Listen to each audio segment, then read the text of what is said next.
Baik, kita mulai ya. Assalamualaikum warahmatullahi wabarakatuh. Waalaikumsalam. Sebelumnya mohon maaf karena saya terlambat sekali datang. Berhubung di rumah ada tugas yang saya laksanakan ini. Istri saya sedang sakit, jadi saya mencuci sebagian pada itu. Itu apa yang sudah saya kerjakan yang saya kerjakan lagi, karena saya membersih. Tapi ada usaha membantu.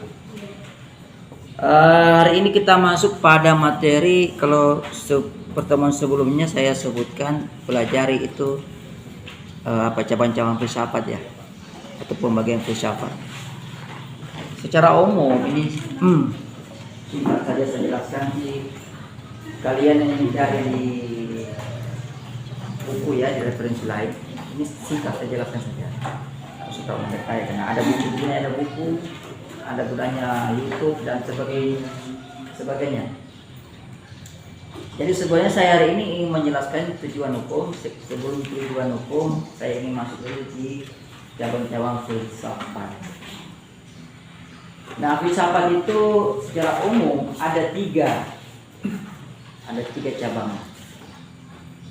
Yang pertama adalah kita kenal dengan istilah ontologi.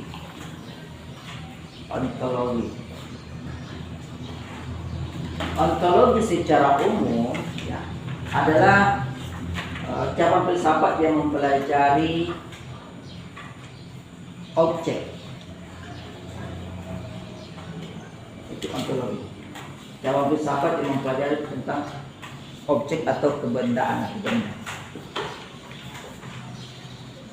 Jadi bicara masalah ontologi, kita bicara apa objek kajiannya. Itu sudah masuk ontologi.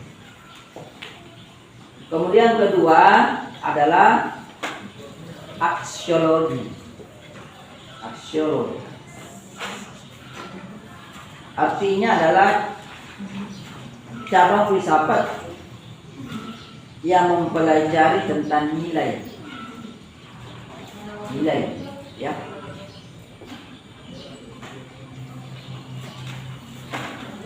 Aksiologi.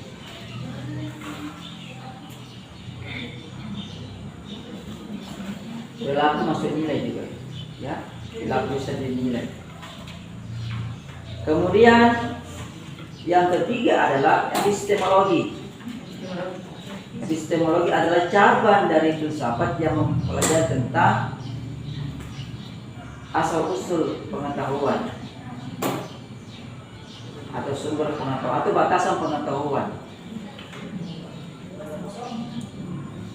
Asal-usul, sumber maupun batasan-batasan dari suatu pengetahuan. Nah, itu tiga tadi cabang-cabang filsafat. Mohon dipahami dulu ini ya. Nanti tambahnya silakan kalian cari di referensi lain, di buku, di perpustakaan. Kalian aja masuk perpustakaan. Ya, perpustakaan yang baca-baca buku sih. Kalau tidak sempat, ada di YouTube. Ketik cabang filsafat muncul semua. Mungkin hanya beda kalimat dengan saya, dengan apa yang diterangkan oleh para ahli di YouTube itu. Sekarang model pembelajaran itu tidak terbatas pada ceramah dosen. Banyak sekali yang bisa dijadikan, cuma hati-hati juga mengambil referensi ya. Hati-hati ambil referensi. Dan apalagi referensi dari blog seorang, hati-hati ya. Kalau bukan memang dalam materi kuliah jangan diambil. Wikipedia, jangan ambil Wikipedia itu. Wikipedia tidak bisa tidak bisa dipertanggungjawabkan, semua bisa mengedit. Wikipedia semua bisa mengedit. Jadi ada YouTube ya. Nah, ada apa lagi ya? Dia itu menjadi salah satu media pembelajaran. Tapi tetap harus membandingkan dengan referensi asal yaitu buku. Jadi rajin-rajin baca buku, tetap harus rajin baca buku supaya kalau nemu yang keliru kalian bisa tahu ini keliru ini. Dan terkadang itu kalau di YouTube itu atau di itu kadang mereka cari sensasi, hanya untuk banyak nonton ya, banyak yang subscribe, banyak yang supaya dapat dolar gitu. Tapi tidak semua. Nah sekarang kita masuk pada sampai sini pertanyaan. Cabang-cabang filsafat tadi filsafat ada ya. Baik, kita masuk pada tujuan hukum. Tujuan hukum sudah pernah saya jelaskan. Belum toh? Saya pernah jelaskan di kelas lain. Kalau sih nggak tahu, pernah nggak saya jelaskan di kelas ini? Belum pernah ya? Saya jelaskan di dua pertemuan di itu hari apa ini?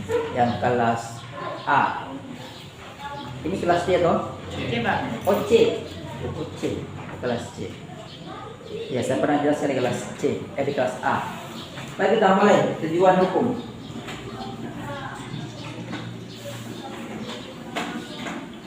Tujuan hukum itu ada 3. Ini yang umum ya, walaupun dalam referensi masih ada, tapi secara umum ada 3. Yang pertama,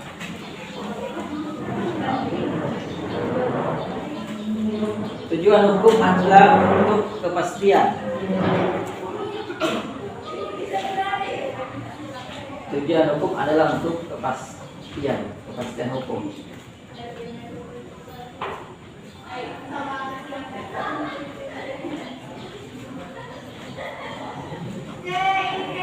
Apa itu kepastian hukum? Ada bisa angkat tangan? Silakan di improvisasi sendiri. Kepastian hukum. Berarti bicara ya silakan. Kepastian hukum itu penerapan sanksi terhadap perbuatan yang telah dilakukan atau pelanggaran yang telah dilakukan oleh si pembuat. Penerapan sanksi terhadap, intinya penerapan sanksi terhadap seorang atau siapa saja yang melanggar hukum. Itu. Ada lagi? Ya silakan. Kepastian hukum itu yang mampu menjamin hak dan kewajiban setiap warga negara.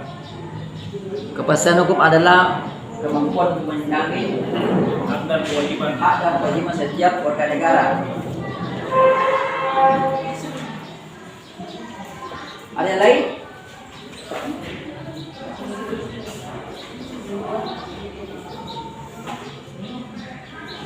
Oke, saya gambarkan dulu kepastian hukum. Sumber dari kepastian hukum ini, tujuan hukum dalam bentuk kepastian hukum. Sumbernya ini berasal dari aliran. Kalau kita bicara di aliran mungkin minggu depan, sedikit ya. Kita bicara aliran positivis atau aliran positif hukum, ya. Atau aliran hukum positif atau positivisme atau legisme hukum, ya. Aliran legisme. Jadi aliran ini menyatakan bahwa hukum itu berangkat dari suatu peraturan perundang-undangan yang tertulis. Kalau sudah tertulis, maka apa yang tertulis itu harus dilaksanakan. Jadi tentang boleh tidaknya seseorang berbuat di dalam suatu negara itu ditentukan dari peraturan perundang-undangan, diatur oleh negara dalam bentuk peraturan perundang-undangan. Ini aliran positif, ya, atau aliran hukum positif, namanya legisme. Jadi kepastian hukum itu intinya adalah, kalau kita gambarkan dari aliran ini, bahwa kepastian hukum artinya sesuatu. Waalaikumsalam.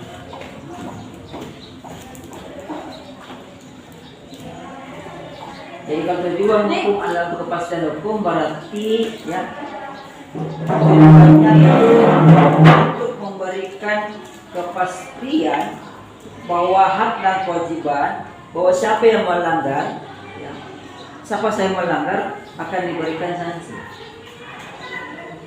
Jadi kepastian tentang pemberian hak dan kewajiban kepada setiap warga negara yang menjalankan kewajiban, ya itu ya pasti kewajiban dijalankan. Tidak menjalankan kewajiban pasti akan mendapatkan sanksi atau hukuman. Tidak ada kepastian. Kepastian juga hak seseorang tidak akan dilanggar oleh orang lain. Itu kepastian. Tidak ada kepastian untuk menjalankan hak. hak itu tidak boleh dipastikan dijalankan oleh orang yang punya hak ya. Tapi orang lain tidak boleh melanggar hak seseorang, itu harus pasti. Itu kepastian hukum. Kalau yang memiliki hak, ya, dia tidak wajib menjalankan haknya, mengambil tidak wajib. Yang punya hak ya, yang punya hak. Tetapi orang lain tidak boleh melanggar hak orang yang tadi itu. Yang memiliki hak boleh menggugurkan haknya, boleh mengalihkan haknya kepada orang lain, boleh tidak menyelesaikannya. Namanya hak. Ada kebolehan di situ. Ya. Tapi selama belum ada tindakan bahwa dia menggugurkan haknya, maka orang lain tidak boleh mengganggu hak itu. Tapi kalau soal kewajiban, maka kewajiban harus dilaksanakan. Ya. Kedua, kepastian hukum. Jadi adanya kepastian bahwa hak dan kewajiban akan diberikan oleh negara. Yang melanggar kewajiban akan diberikan hukuman oleh negara atau sanksi. Ya. Yang melanggar kewajiban, yang mengganggu haknya orang, yang membuat seseorang tidak mendapatkan haknya juga akan diberikan sanksi. Karena memberikan hak seseorang, kalau kita yang punya, kalau memang harus itu adalah kewajiban. Ya, itu kewajiban. Contoh kecil dalam hukum perjanjian, kalau Anda melakukan perjanjian dengan seseorang, anggaplah perjanjian jual beli, maka Anda sudah punya hak dan kewajiban. Kalau Anda sebagai pembeli, maka hak Anda adalah menerima barang. Kalau Anda sebagai penjual, maka kewajiban adalah menyerahkan barang. Ketika lawan Anda sudah menyerahkan barangnya, ya, kalau Anda sebagai pembeli ya, kalau lawan yang Anda sudah menyerahkan barangnya, berarti lawan Anda sudah menjalankan kewajiban. Berarti lawan Anda sudah punya hak di situ. Anda harus memberikan hak kepada lawan janji Anda. Dalam bentuk apa? Membayar kalau ada pembeli. Itu maksudnya. Itu sudah diatur dalam perundang-undangan. Ya. Di dalam diatur dalam pasal 1338 KUH Perdata. KUH Perdata. Ya. Di pasal 338. Jadi itu wajib menaati isi perjanjian. Begitupun sebaliknya dalam perbuatan lain, ya, dalam hukum publik misalnya. Begitu. Itu maksudnya. Ya. Jadi jangan salah kaprah. Ya, hak boleh tidak dijalankan, tapi oleh yang bersangkutan. Orang lain tidak boleh mengganggu hak seseorang. Tidak boleh memberikan hak seseorang. Contoh tadi jual beli, ya. Kalau penjual sudah menyerahkan barang, maka pembeli harus membayar sejumlah uang. Begitupun kalau pembeli sudah membayar, maka seperti harus menyerahkan barangnya. Ketika salah satunya tidak menjalankan kewajibannya, maka yang tidak menjalankan kewajibannya sama dengan tidak memberikan hak kepada lawan janjinya. Sehingga kembali kalau kepastian hukum itu harus diberikan sanksi. Sanksi jangan dimaknai sebagai sanksi badan. Tidak selalu sanksi itu bentuk badan, bentuk hukuman badan. Ya. Sanksi bisa dalam bentuk ganti rugi, kalau data ganti rugi. Bisa dalam bentuk membayar bunga. Bisa dalam bentuk pembatalan perjanjian. Ya, bisa. Kalau Anda bekerja sebagai seorang tukang jahit, ya, kemudian Anda mengadakan perjanjian jahit akan selesai selama 1 minggu ke depan, tetapi selesainya 2 minggu, maka lawan janji Anda boleh membatalkan perjanjian. Kira-kira kalau dibatalkan perjanjian siapa yang rugi? Penjahit. Penjahit bisa rugi atau penjahit atau yang memesan jahitan? Tergantung. Kalau belum dibayar, yang rugi atau penjahit kan sudah beli bahan. Sudah beli bahan. Andai kalau ukurannya kurang umum boleh jual lain. Tapi ini kalau ukurannya pas-pas sama yang beli, yang besar kalau kecil kayak saya banyak. Ukuran saya ini ukuran spesial. Nah, tidak akan mau cari ukuran saya ini, ya kan? Ya, tapi kalau ukurannya Pak Ahmad ini umum, bisa saya pakai, saya kecilkan. Tapi kalau ukuran saya ke Pak Ahmad tidak bisa dia kecilkan. Ya, kecil tidak bisa masuk nanti. Gitu. Terus di penjahitnya. Jadi jangan selalu menyangka bahwa sanksinya ada perbuatan penyanyi yang rugi dong yang bersangkutan bukan, ya kan? Itu contoh kecil. Nah kemudian tujuan hukum yang kedua adalah keadilan.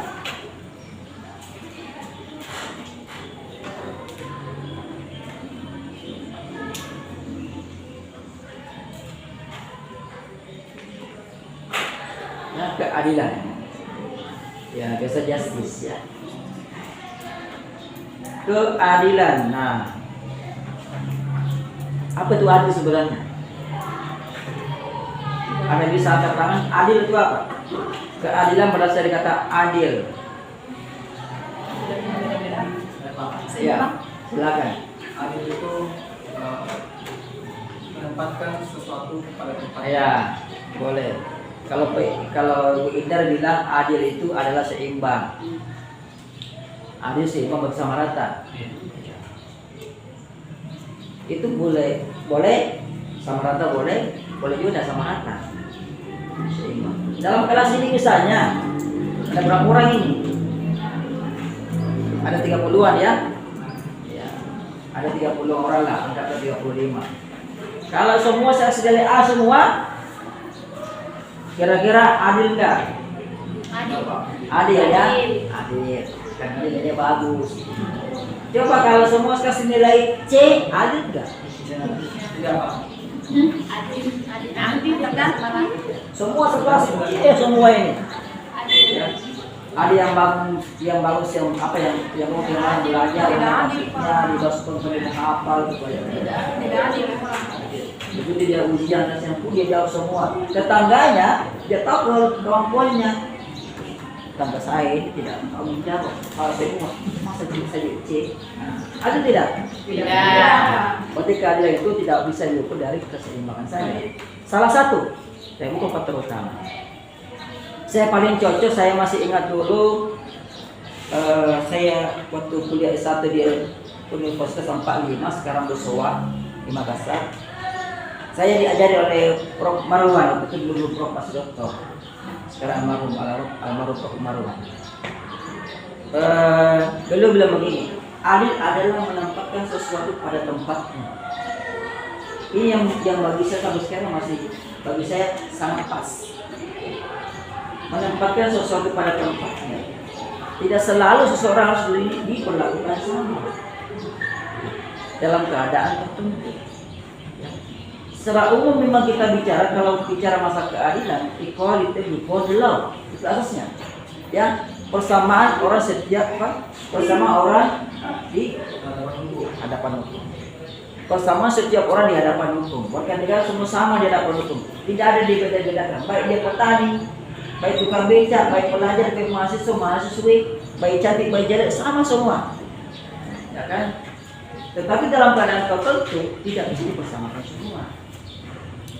Ya, itu asas hukum menyatakan bahwa setiap orang punya kedudukan yang sama di hadapan hukum. Jangan dia ukur sama, ya. Tidak boleh. Kalau itu kita terapkan secara letterlek, ya apa adanya, maka semua orang akan jadi presiden. Ya kan? Kan semua orang punya hak menjadi presiden. Hanya ya tanda kutip semua orang boleh jadi presiden tapi dengan ketentuan tertentu. Dipilih, ada syarat-syaratnya. Semua orang boleh mencalonkan sebagai presiden. Semua orang. Kalau semua orang begitu berarti nanti penuh ya. Jadi saling lagi penyimpangan. Jadi asas hukum itu memang mengenal penyimpangan. Dibolehkan ada penyimpangan dalam asas hukum. Jadi menempatkan sesuatu pada tempatnya adalah arti adil yang bagi saya pribadi cocok. Sangat bagi tadi ya. Dan dua ini kalau semua saya dari A mungkin semua bilang adil. Tapi semuanya yang dalam hati belajar sungguh-sungguh ini tidak adil ini. Pasti bilang apa saya belajar kasihan. Ya. Dia tidak belajar bilang alhamdulillah. Dapat sedekah dari dosen. Yang betul-betul belajar jangan stres. Jangan-jangan bisa-bisa kemungkinan sedekah dibilang kan tidak usah belajar. Cukup bayar SPP saja, kalaupun tidak usah masuk kuliahnya. Kan A semua itu, yakin A semua. Kalau sudah seperti itu, ya maka keadilan itu malah merusak tatanan, ya, tatanan pendidikan kalau dalam hal ini. Jadi adil menempatkan suatu tempatnya. Jadi di sini nanti nilainya ini akan ada nanti A, B, B, C, D, E. Mungkin begitu. Tergantung yang belajar. Dan saya tidak masuk itu. Oh salah, silakan. Dan saya tidak pasti apa. Tidak mungkin tahu lah siapa yang belajar sungguh-sungguh. Tidak tahu tips-tipsnya. Karena kita kan tidak tinggal serumah, ya kan? Jadi saya tidak tahu. Nah, saya tahunya kalian belajar sungguh-sungguh itu dari jawabannya. Apalagi ujian saya itu, ya, ini saya beritahu sebelumnya, ujian saya apa tertulis, ya. Jadi tidak bisa diakal-akali. Itu jawaban saya itu dalam bentuk video. Dan cara menjawabnya pejamkan mata. Bukan menutup mata, beda menutup mata sepejamkan mata. Kalau menutup mata bisa pakai kain tipis. Ya, merem, orang jaga merem. Ya, pejamkan mata. Ya. Jadi pejamkan mata dan sehingga ke atas begini. Contoh ke atas mukanya. Dan harus di tempat yang terang. Jangan pejamkan mata di tempat yang remang-remang, apa bedanya? Saya tidak tahu itu gimana kalau ya. Jadi yang kedua jawaban kedua murni mengetahui, murni menjawab, ya. Jadi antara A, B, B, C, C, D, D, E. Itu murni jawabannya kalian. Tidak menambah dan tidak mengurangi, ya. Ya. Jadi intinya apa sih itu? Paham dan menghafal. Tidak bisa dia tidak menghafal, karena kalau dia tidak hafal apa yang mau dijawab? Dia paham sih, paham apa gunanya? Nah, ya kan? Iya, jadi hafalan dan pemahaman itu satu rangkaian yang tak terpisahkan. Bukti bahwa kalian paham, dia bisa menjawab, bisa mengutarakan dengan kalimat yang lain, ya, kalimat yang sama dengan apa yang tertera dalam. Boleh beda-beda kalimatnya, tapi intinya sama. Tapi jangan juga banyak beda kalimatnya, karena mana kita dia sama. Ya, itu intinya. Dan pertanyaannya ini ya paling banyak, paling sedikit 5 nomor. Paling sedikit 5 nomor, kayaknya banyak orang. Dan sebelum ini tidak bisa dikirim ke lewat WA sebenarnya, karena apa? Penuh WA saya tidak bisa nyambung. Sama. Belum lagi kalau HP-nya ini, HP-nya semuanya HP mahal ini. Resolusinya ini 720 ini. Jadi kalau sudah merekam itu 10 menit, saya yakin itu sudah sampai 500 MB. Iya. Kalau dikirim langsung ke WA. Itu WA pinter loh. Itu WA kalau langsung dikirim tinggi resolusinya. Iya Pak. Kalau sudah dipindahkan ke flash disk dia akan mengecil. Itu bisnis semua ya. Iya Pak. Itu asas yang kedua, asas keadilan. Ya. Nah yang ketiga, asas kemanfaatan. Ya, itu asas kemanfaatan. Asal dari manfaat. Kalau dalam bahasa hukumnya dulmatik hai. Dalam bahasa Belandanya dulmatik hai. Bukan hai ya. Hai, bukan biasa. Dulmatik hai. Mati dulmatik mati. Dulnya itu doel. Ini bahasa Belanda. Jadi bahasa itu kalau OE dibaca U. Makanya dulu Bung Soekarno itu betulnya Soekarno. Soeharto, Soeharto.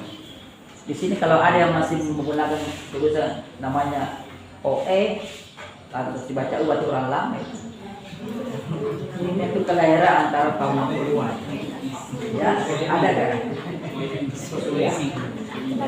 Sumarni, tulisannya Soemarni, nah, orang lama itu. Itu lahirnya antara 50 sampai 60. Ya. Ejaan lama itu ejaan yang belum diperbarui. Ya. Ada pertanyaan sampai di sini? asas kemanfaatan tidak perlu saya terang sedikit ya. Jadi asas kemanfaatan ini ya dia lain dari aliran namanya utilitarianisme. Utility, kalau sih utility atau utility ya, utilitarianisme, utilitarian ya, atau utility utilitarianisme ya. Nanti akan kita bahas minggu depan lebih jelas lagi aliran ini. Untuk hari ini sekian dulu. Ada pertanyaan? Mana presensinya? Anu Pak, absensinya karena belum masih bingung Pak. Karena kemarin banyak yang udah masuk. Karena puasa tadi ya udah masuk, jadi mau diatur ulang dulu absensi Pak. Jangan yang kita tidak masuk itu kan itu Hadir. anggap libur ya. Iya Pak. Jangan diisi. Iya Pak. Supaya kita bisa ganti. Iya, lewati saja. Jadi kita harus di